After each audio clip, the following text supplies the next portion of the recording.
My dad disowned me for marrying her. 10 years later, he begged to meet my kids. I chose love over family approval and paid the price with years of silence. When illness softened my father's pride, reconciliation tested old wounds and forgiveness. The first time I heard my father's voice in 10 years, it came through a stranger's phone, thin and trembling, asking if I was still alive. I stood in my kitchen with one hand wrapped around a mug of coffee that had already gone cold, the other holding my phone like it might burn me. Outside, the morning traffic whispered past our apartment windows, tires hissing over damp pavement. My daughter was humming softly at the table, coloring a crooked sun in yellow crayon. My son was building a tower out of cereal boxes on the floor, narrating his own little victory in a whisper. Life was ordinary and warm and safe, and suddenly it wasn't. Is this Daniel?" the voice asked again, breath catching on the consonants. For a second, I couldn't answer. My throat tightened the way it does when you're trying not to cry in front of someone who doesn't deserve your tears anymore. I recognized that voice in my bones, the gravelly edge from decades of shouting over factory noise, the stubborn pride wrapped in every syllable. It was my father. "Yes," I finally said. My voice sounded distant to my own ears. "It's me." There was a pause, filled with faint hospital sounds, a rolling cart, a distant cough, the steady beep of something keeping time. Then he exhaled slowly, like he had been holding his breath for a decade. I don't have much time. I want to meet your kids." The words landed heavier than any insult he had ever thrown at me. Before that call, my life had been simple, in the quietest, most meaningful way. Not easy, never easy, but honest. I worked mornings at a small architectural firm downtown, the kind of place where the coffee always tasted slightly burnt and the printer jammed at the worst moments. Evenings were for spaghetti dinners, mismatched socks, bedtime stories that never ended when they were supposed to. My wife Maya moved through our home with a soft steadiness that made everything feel anchored. She hummed when she folded laundry. She touched my shoulder when she passed behind me in the kitchen, just enough to say, "I'm here." The kids adored her. So did I, in the quiet ways that build over years rather than explode in grand gestures. We lived in a modest 2-bedroom apartment above a bakery that smelled like sugar and yeast every morning. Some days, when the wind carried the scent just right, it felt like waking up inside a warm loaf of bread. It wasn't much, but it was ours. My father was the one missing piece, or maybe the piece I'd learned to live without. 10 years ago, when I told him I was going to marry Maya, he didn't yell. That would have been easier. He didn't throw anything or storm out. He simply looked at me like I had become someone unrecognizable. "She's not one of us," he said flatly, sitting at the kitchen table where my mother used to place his dinner every night before she passed. His hands were folded, like he was already at a funeral. "You're throwing away your future. She's the woman I love," I replied. My hands were shaking, but my voice wasn't. I remember being surprised about that. He stood up slowly, chair legs scraping against tile. "If you marry her," he said, eyes cold and unblinking, "don't call me your father anymore." And just like that, I lost him. No wedding congratulations, no birthday calls, no accidental messages sent to the wrong number. Silence, thick and permanent, like a wall built brick by brick from pride and stubbornness. I grieved him the way people grieve the living, awkwardly, quietly, in moments that sneak up on you when you're not prepared. When my son was born, I held that tiny wrinkled hand and felt a hollow space inside my chest where a grandfather should have been. When my daughter learned to ride her bike, I wished, just for a second, that someone older and stern might be watching from the sidewalk, pretending not to be impressed. But I learned to let that ache sit where it was. Life kept moving, until the phone rang. The call came from a number I didn't recognize. I almost ignored it. I usually do. Something in me hesitated, a small, inexplicable tug. That tug turned into my father's voice, asking if I was still alive. He didn't apologize, not yet. He didn't explain why he was calling after all these years.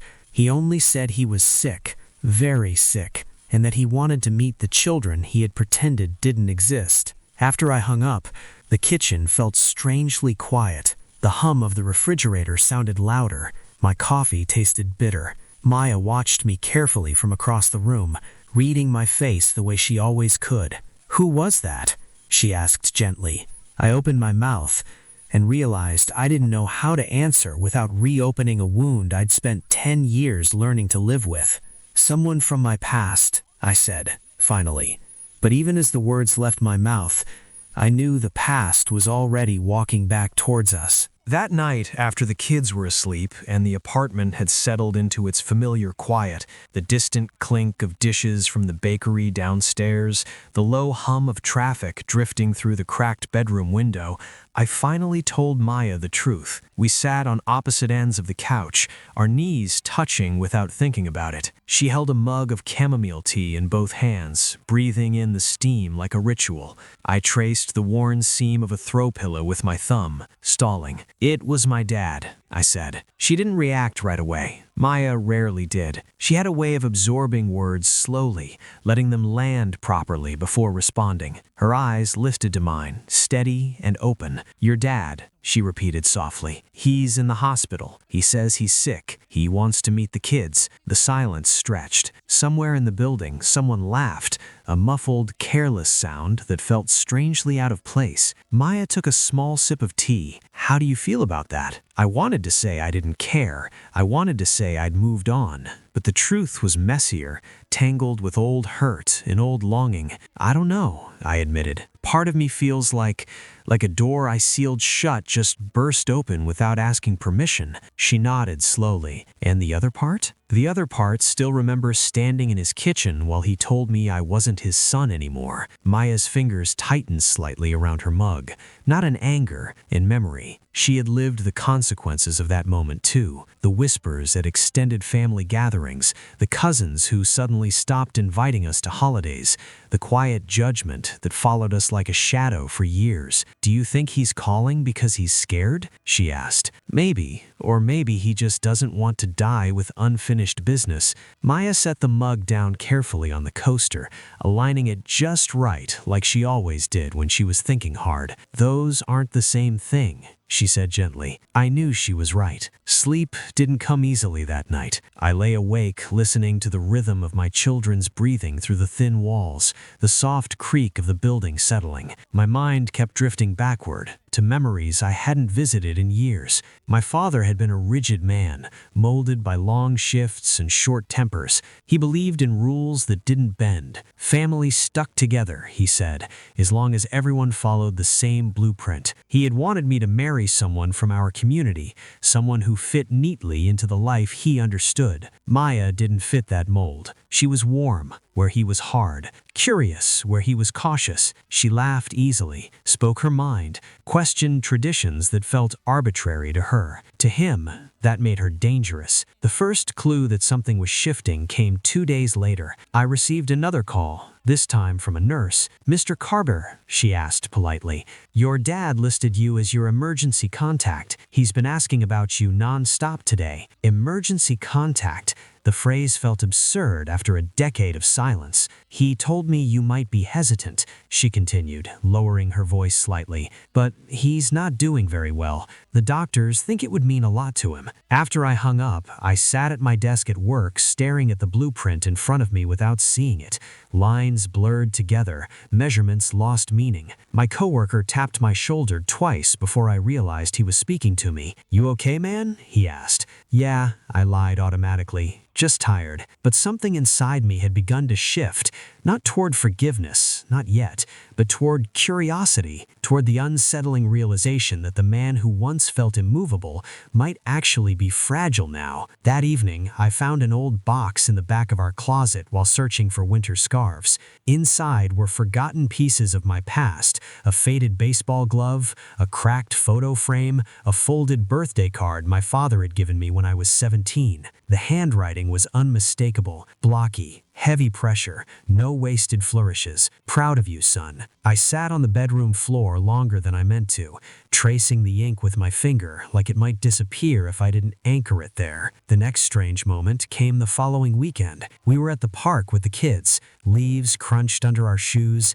The air smelled like damp earth and distant fireplaces. My daughter was attempting to teach her stuffed rabbit how to go down the slide properly. A man about my father's age sat alone on a nearby bench, watching children play with a hollow, yearning expression. He adjusted his cap nervously every few seconds, hands fidgeting with nothing. For reasons I couldn't explain, my chest tightened. I imagined my father sitting alone somewhere, picturing a family he'd never met, imagining faces he didn't deserve to know. The thought unsettled me more than I expected. That evening, I caught myself looking at old photos on my phone, images from years before the fracture. My father holding a fishing pole beside me at a muddy riverbank, his hand on my shoulder at my college graduation, pride flickering briefly through his usual sternness. I didn't tell Maya about the photos. I didn't tell Maya about the man on the bench. I didn't want to admit that the wall I'd built was beginning to crack. But cracks have a way of letting things in, and somewhere deep inside, a quiet question had begun forming. Not whether my father deserved forgiveness, but whether I could live with myself if I never gave it the chance. The day I finally decided to see him, I felt like I was stepping onto a bridge suspended over a chasm I had spent 10 years building. Maya drove the kids to her mother's house for the afternoon. I told her I needed space to think, though I wasn't entirely sure what I would do when I arrived. My hands gripped the steering wheel so tightly that the knuckles turned white. The hospital smelled like antiseptic and stale coffee, a scent I had associated with anxiety and waiting rooms for as long as I could remember. I walked past a line of wheelchairs and buzzing monitors, feeling every eye on me, though no one really saw me. The nurse had warned me, he's weak and he gets emotional. I wasn't sure if I was prepared for that, or for my own emotions spilling out like a dam finally breaking. When I opened his hospital room door, I froze. He was thinner than I remembered. His skin had that pale, translucent quality that made every vein visible, every line on his face sharper, more pronounced. He looked smaller, somehow diminished by the illness, but his eyes, those stubborn gray eyes, still carried the same intensity that had haunted me for years. He tried to straighten, but the movement made him wince. "Dad!" My voice cracked, betraying more than I intended. He didn't move immediately. He just looked at me, unblinking, like he was measuring whether I was real, whether I had changed, or whether he had imagined all these years of silence.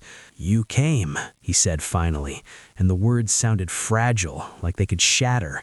"I did. I came because you asked." My hands were in my pockets, gripping tightly at the fabric. I wanted to tell him everything, the anger, the hurt, the years of absence, but the words stuck in my throat. I wanted to see them," he said. "Your kids." I swallowed. There it was, the moment I had imagined in my dreams and nightmares alike. A chance at reconciliation, but also a risk of reopening old wounds. "They're at Maya's mom's house," I said, "but they can come, if you're sure." He nodded, and for the first time in a decade, he looked almost vulnerable, almost human in a way I hadn't seen before.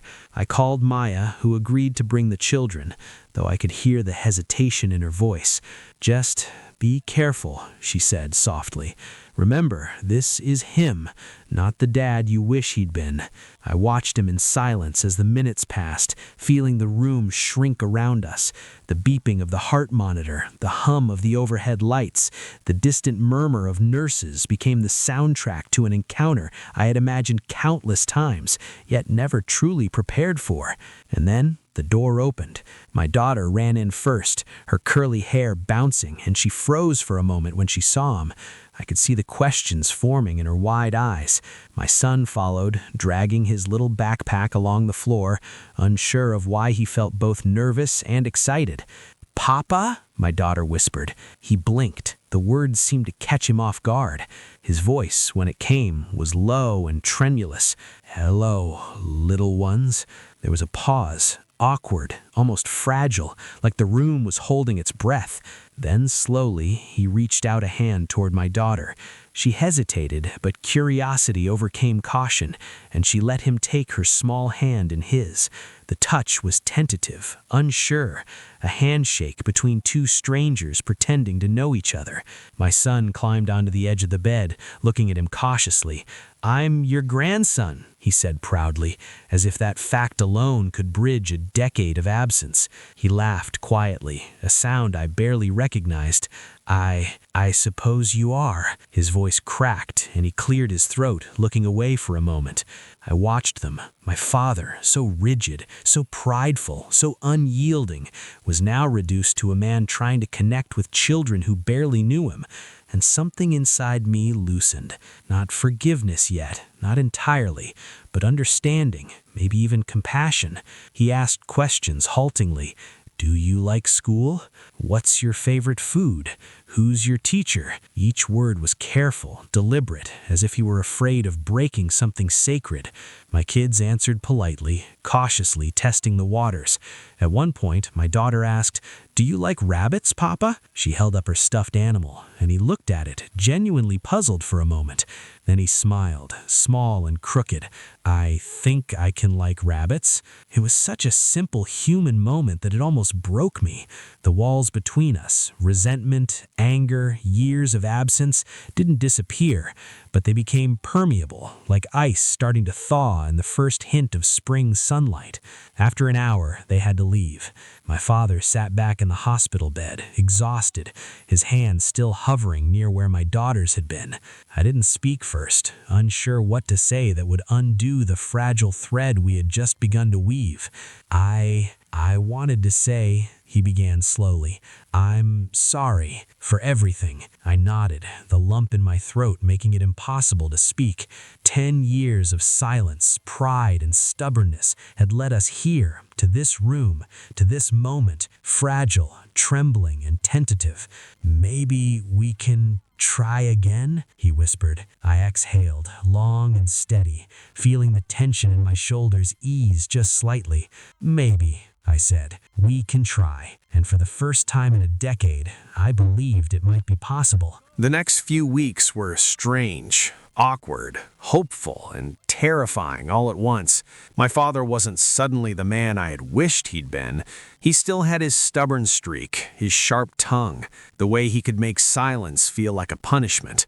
But he was making an effort, and that counted. We arranged for him to come to our apartment one Saturday afternoon. Maya was nervous. "Remember," she said quietly as I opened the door for him, "he's still your dad, not theirs. Let them set the pace." I nodded, though my stomach churned. My kids had never met him in any meaningful way. There was no grandfatherly bond to fall back on. They only had me as the map for navigating this strange terrain. My father stepped inside, cane in hand, and looked around like a traveler entering an unfamiliar land. The apartment smelled like toasted bread, breakfast we had made earlier, and faint vanilla from my daughter's candle. I think he noticed the smells first, the ordinary intimacy of our life, before seeing the faces that belonged to it. "Wow," he said quietly, almost to himself. "You've done well here." I blinked. Praise from him was rare, so hearing it now felt almost like sunlight through fog. The kids approached cautiously. My daughter clutched her stuffed rabbit, the one he had liked at the hospital. My son kept a safe distance at first, but curiosity outweighed caution. "You brought rabbits again?" my father asked, managing a small smile. "Yes," she said, smiling. "Do you like them now?" He chuckled, a deeper, more confident sound than before. I think I do." I watched this small connection unfold, tentative, fumbling, yet profoundly human. It was nothing heroic, no sweeping declaration of forgiveness or redemption, just tiny, careful steps toward each other. And for the first time in 10 years, I felt like maybe there was a bridge after all. Over lunch, the conversation was awkward at first. My father asked questions about school, about the kids' hobbies, about Maya's work, but there was a subtle change in his tone. He wasn't interrogating anymore. He was genuinely curious. At one point,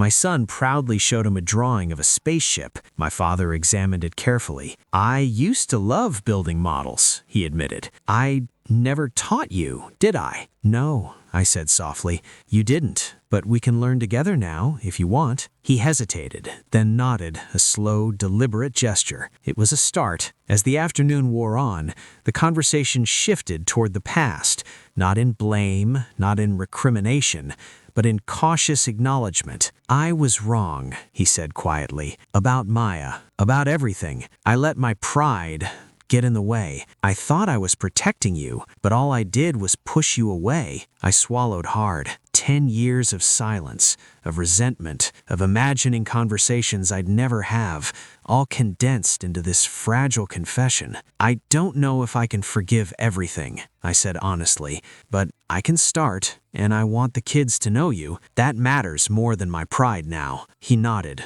looking at the children playing with building blocks on the floor. I just want a chance to know them, to make up for what I lost. The simplicity of his words hit me harder than any argument we ever had. It wasn't perfect. It wasn't the father I had wished for, but it was human, and it was enough to begin again. Later, when he left, my kids waved shyly from the doorway. My daughter clutched her rabbit tightly, and my son lingered just a second longer, glancing back at the man who had been absent for most of their lives. As I closed the door, I realized something important. Reconciliation didn't erase the past. It didn't fix everything, but it gave us a chance to live with it differently, to build something new from the fragments of what had been broken. Maya wrapped an arm around me. "You okay?" she asked. I nodded, leaning into her warmth. "Better than I expected," I admitted. "It's not perfect, but it's real." That evening, I reflected on everything, the years of silence, the bitterness I had carried, the fear that had kept me from reaching out sooner, and I realized that forgiveness wasn't about forgetting. It was about making a conscious choice to let someone back into your life, cautiously, slowly, with your eyes wide open. I looked at the kids asleep in their beds later, listening to the soft rhythm of their breathing, and wondered how many moments we waste letting pride dictate our lives, how many opportunities to love, to heal, to connect, are lost because we wait too long to forgive. I didn't have an answer yet, but I knew I wanted my kids to see that healing was possible, even if it was messy, even if it hurt, even if it took 10 years. Would you have waited? Would you have opened the door after all that silence, after all that pain? Life is fragile, fleeting. We cling to anger because it's safe. But love, even cautious, slow love, is worth taking the risk. The weeks that followed were uneven. There were moments of laughter, like when my father attempted to cook spaghetti and ended up with more sauce on himself than on the plate. There were awkward silences too, those pauses where old wounds hovered between us, reminding me that forgiveness isn't a switch you flip. But little by little, he began showing up in ways that mattered. He attended my son's school play, applauding louder than anyone else in the audience, a proud smile breaking across his face as if he had just discovered a part of himself he had lost. He helped my daughter with her homework, patient and deliberate, guiding her hand when she struggled with multiplication tables. And slowly, the children responded. They began seeking him out, asking questions, telling stories, and laughing at his dry humor. Maya watched quietly from the sidelines one evening, her hand resting on my shoulder. "You know," she said softly, "I didn't think he could ever change, but he's trying, and that's all any of us can ask for." I nodded, feeling the weight of the past lift slightly. Trying. It was all that mattered. The breakthrough came one evening after dinner. My father and I were sitting at the kitchen table, the children in bed, the apartment quiet except for the soft hum of the refrigerator and the occasional creak of the floorboards. He looked across at me, his hands wrapped around a mug of tea, and I noticed something different, a vulnerability in his eyes that hadn't been there before. "Daniel," he began, voice low, careful, I want to thank you for letting me back in. I know I don't deserve it, and I know I caused you pain, but thank you for letting me see them, for letting me try." I felt my throat tighten. 10 years of anger, 10 years of imagined conversations, 10 years of grief and pride. It all condensed into this quiet, unassuming expression of humility. "You're welcome," I said softly. "I'm glad you're trying. That's what matters." He nodded, a small smile tugging at the corner of his mouth. And in that moment, I realized something profound. Forgiveness isn't about erasing the past. It isn't about forgetting or pretending that the hurt never happened. It's about choosing to let someone in anyway, to let the possibility of connection outweigh the certainty of pain. Over the next months, we settled into a new rhythm. My father became a part of our lives in a way that was cautious but genuine. He attended birthdays, school events, and family dinners. Sometimes old habits resurfaced, stubbornness, short words, the way he could get lost in his own opinions. But those moments became opportunities for growth, not walls that pushed us apart. One afternoon, as the kids were playing in the living room and Maya prepared lunch, my father and I stood in the kitchen quietly, listening to the sounds of life, the laughter of children, the rustle of paper as my son flipped through a comic book, the soft hum of the city outside our window. I never thought I'd get this chance to see them grow up, to be part of their lives. Neither did I admitted. But here we are. There was a long silence. Comfortable this time, the kind that comes from knowing that life is fragile, but love, patient, deliberate love, has a way of finding a path through the hardest terrain. That night, after the kids were asleep and Maya and I were cleaning up, I reflected on everything: the anger, the resentment, the years of silence, and the cautious bridge we had begun to rebuild. I thought about how life often gives us second chances in the most unexpected ways. I thought about pride, stubbornness, and the courage it takes to let someone back in. And I realized something that felt like a lesson worth remembering. Holding on to anger only prolongs suffering. Letting someone back in doesn't erase the past, but it allows the present to be full, alive, and meaningful. It allows love to grow again, even in places we once thought were barren. Sometimes I still catch myself staring at the kids, imagining all the years my father missed,